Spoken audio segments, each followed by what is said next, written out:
প্রধান নির্বাচন কমিশনার এবং 4 নির্বাচন কমিশনার পদত্যাগ করেছেন। সিইসি কাজী হাবিবুল আওয়াল এবং নির্বাচন কমিশনার ব্রিগেডিয়ার জেনারেল অবসরপ্রাপ্ত মোহাম্মদ আহসান হাবিব খান, বেগম রাশিদা সুলতানা, মোহাম্মদ আলমগীর ও মোহাম্মদ আনিসুর রহমান আজ বৃহস্পতিবার দুপুরে এক সংবাদ সম্মেলনে পদত্যাগের ঘোষণা দেন।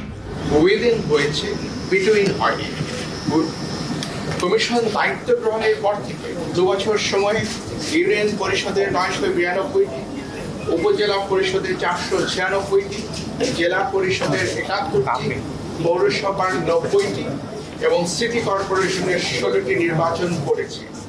নির্বাচনগুলোর সততা, সিদ্ধতা, নিরপেক্ষতা, অবাধ হওয়া নিয়ে অতীতের ন্যায় ব্যাপক বিতর্ক বা সমালোচনা হয়নি। উপনির্বাচন সহ জাতীয় সংসদে মোট 318টি আসনে কমিশন নির্বাচন করেছে। দলীয়ভাবে ইনক্লুসিভ না হওয়ার কারণে নির্বাচন বিতর্কিত হয়েছে। এটি সঠিক এবং যৌক্তিক, কিন্তু বাংলাদেশের 53 বছরের ইতিহাসে কোনো নির্বাচন কমিশন সংবিধান উপেক্ষা করে স্বেচ্ছায় নির্বাচন না করে বা বাতিল করে দিয়ে পদত্যাগ করেছে এবং সেই কারণে নির্বাচন হয়নি এমন কোনো দৃষ্টান্ত বা উদাহরণ নেই। সরকার বারবার বলেছেন ব্যাপক সংস্কারের মাধ্যমে নির্বাচন ব্যবস্থাকে ঢেলে সাজাতে হবে। আমি আরেকবার উচ্চারণ করে বলছি, সরকার বারবার বলছেন ব্যাপক সংস্কারের মাধ্যমে নির্বাচন ব্যবস্থাকে ঢেলে সাজাতে হবে।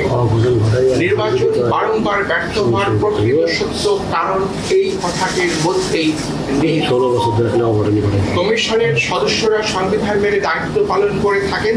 আমাদের কর্মকালে আমরা গণমাধ্যম, প্রশাসন, আইন শৃঙ্খলা রক্ষাকারী বাহিনী, সশস্ত্র বাহিনী সহ আবশ্যক সকলের আন্তরিক সহযোগিতা পেয়েছি।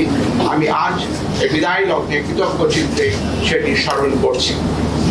বর্তমান অতীত থেকে আহরিত অভিজ্ঞতা, জ্ঞান ও উপলব্ধি থেকে ভবিষ্যতের জন্য কিছু প্রস্তাবনা সরকারের সদয় বিবেচনার জন্য রেখে যাওয়া আমরা আমাদের কর্তব্য মনে করছি।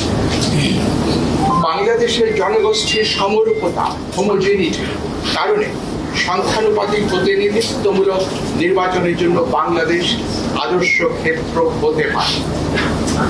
সেই সাথে নির্বাচন 4 বা 8টি পর্বে, প্রতিটি পর্বের মাঝে 3 থেকে 5 দিনের বিরতি রেখে অনুষ্ঠান করা ব্যবস্থাপনার দিক থেকে সহজ ও সহায়ক হতে পারে।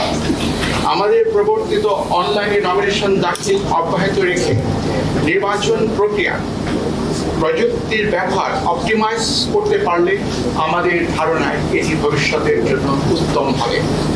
অধিকন্তু প্রতিটি সাধারণ নির্বাচন নির্দলীয় তত্ত্বাবধায়ক সরকারের অধীনে অনুষ্ঠিত হলে উদ্দেশ্য অর্জন আরো সুনিশ্চিত হতে পারে।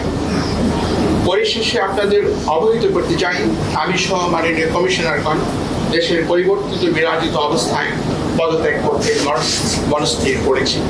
আমরা অদ্যই পদত্যাগ পত্র মহামান্য রাষ্ট্রপতির সমীপে উপস্থাপনে নিমিত্ত কমিশনের সচিব মহোদয়ের হাতে